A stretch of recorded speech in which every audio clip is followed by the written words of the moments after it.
Good morning, everyone. Myself, Riddhim Pathak, Assistant Professor from the Department of Management Studies, Amritsar Group of Colleges. So today we are going to discuss about the topic International Human Resource Management. So what basically is International Human Resource Management? It is a concept which studies human resource at international level. Moving further, International Human Resource Management is simply HRM on a larger scale. So when we study about human resource activities and we along with that include in it HR activities at global level, it becomes International Human Resource Management. We can say that human resource management is a lighter concept and IHRM is a wider concept than that. So, International Human Resource Management is defined as human resource management issues, functions, policies, practices that results from the strategic activities of multinational enterprises and that impact on the international concerns and goals of those enterprises.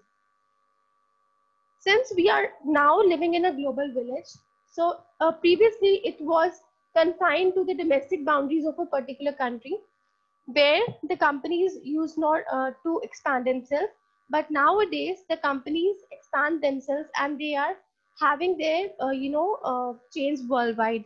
They establish themselves worldwide. So due to that, it's important that international context of the same has to be discussed.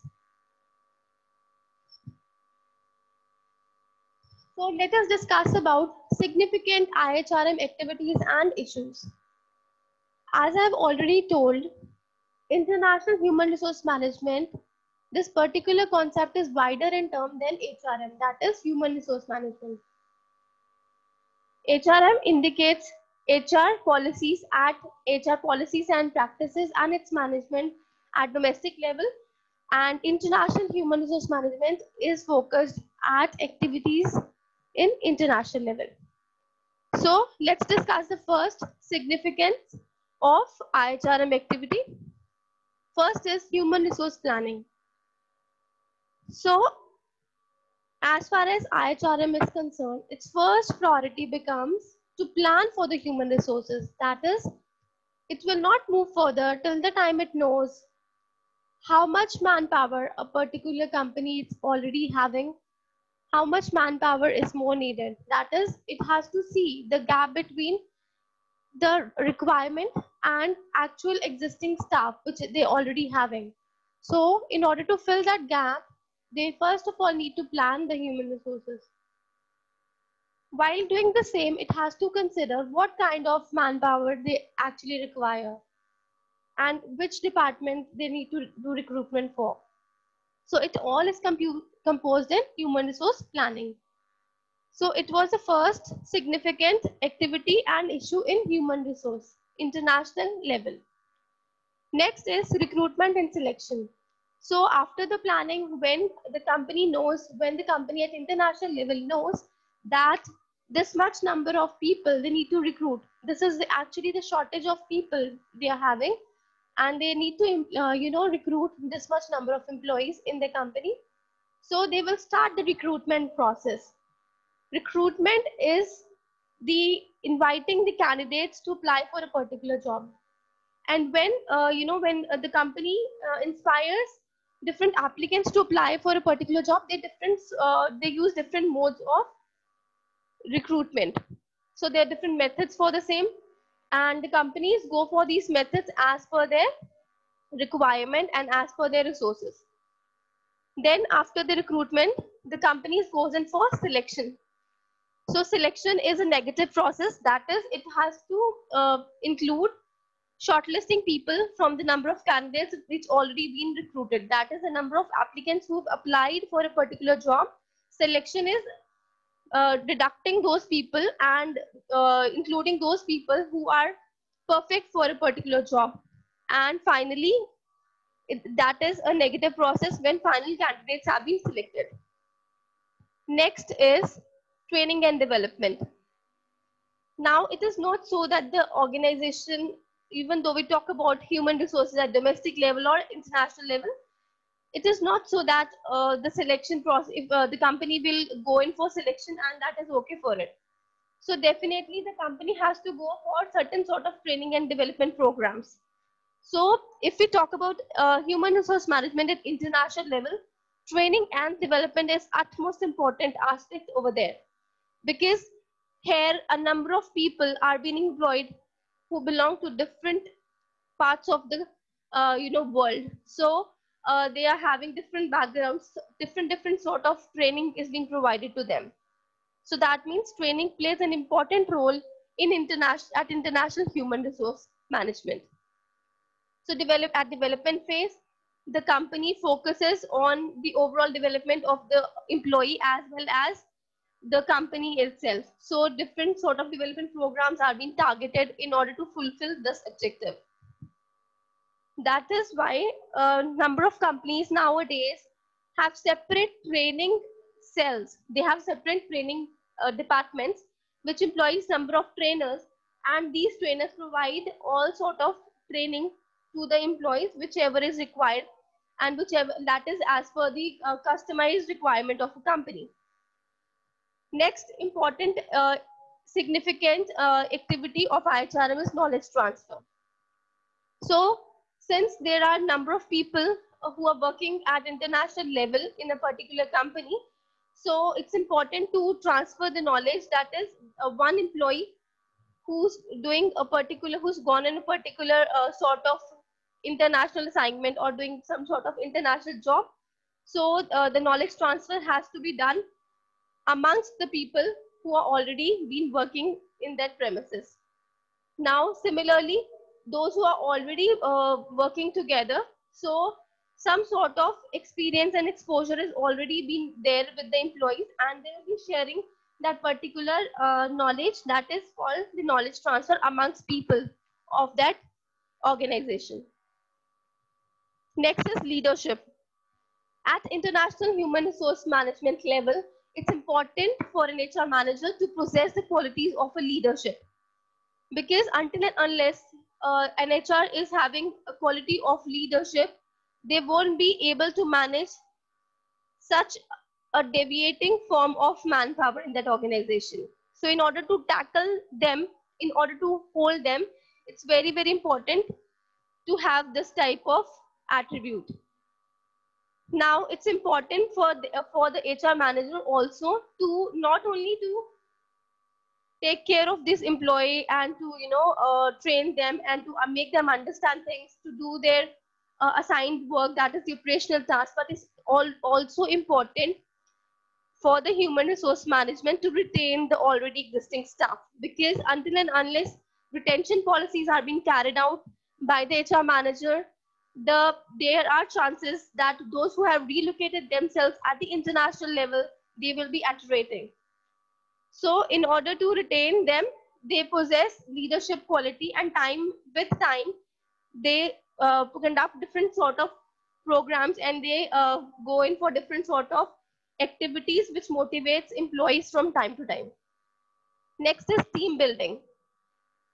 Team building is very important for an HR manager as far as IHRM is concerned, because until and unless team is working together, they won't be able to work properly, because there will be sort of an egoism amongst people of different countries, and those who are working in their home country, they will be having some sort of edge and will be possessing that they are having more qualities than the others.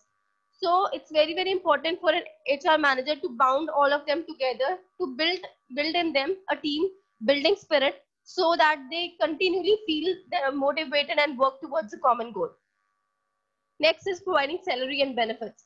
This is very important activity at international level, because many of the people who relocate themselves at international level, one of the basic targets of theirs is the monetary aspect.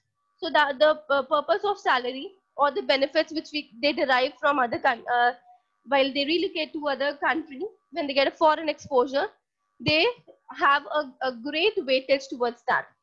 So it's very important for an IHR manager to listen for salary and benefits of the employees who are being recruited. Although they are the home country national, they are the host country national, or they are the third country nationals. Next is global labor law standards and ethics. The next significant activity focuses on the global labor law standards and ethics, because at international level, just the labor laws of that particular country is not being focused, because it's not confined at the domestic level. It's because the number of people at the global level have been appointed. So that is why global labor law standards and ethics, what ethics are being followed in different countries, that has to be taken into consideration by the HR manager.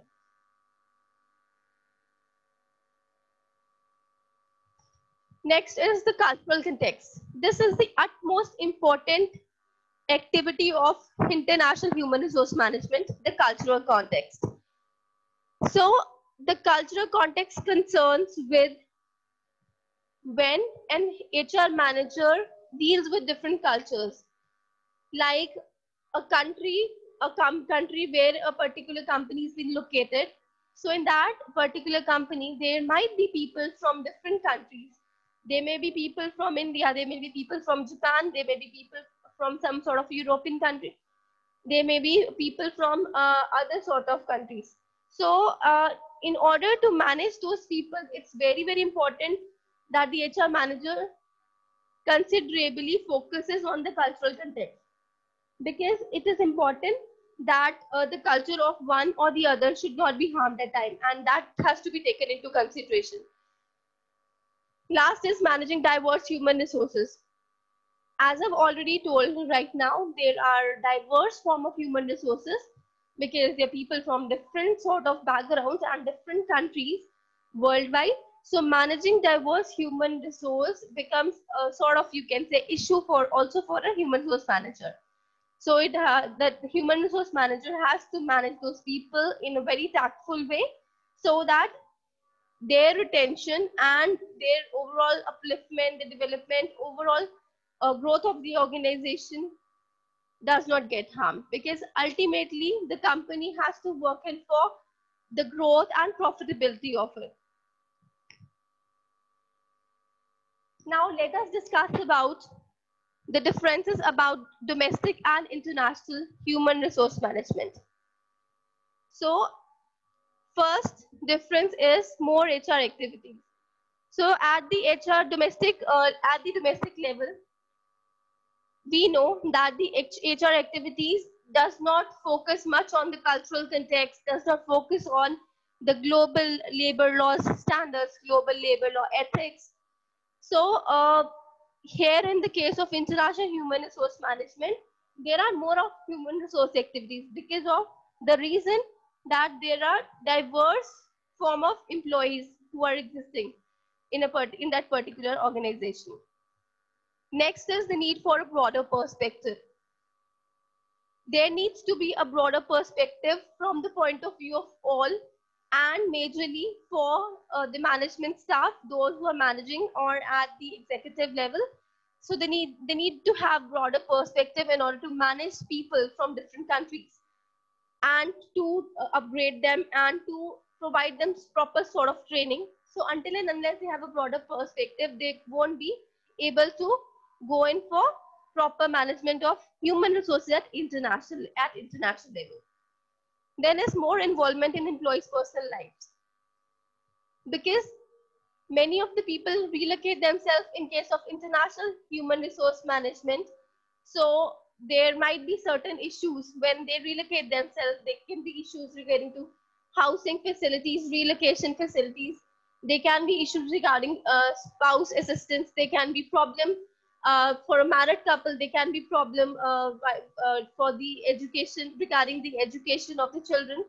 So time and again, the HR has to be get involved in certain sort of issues wherein different employees who have relocated themselves, they talk about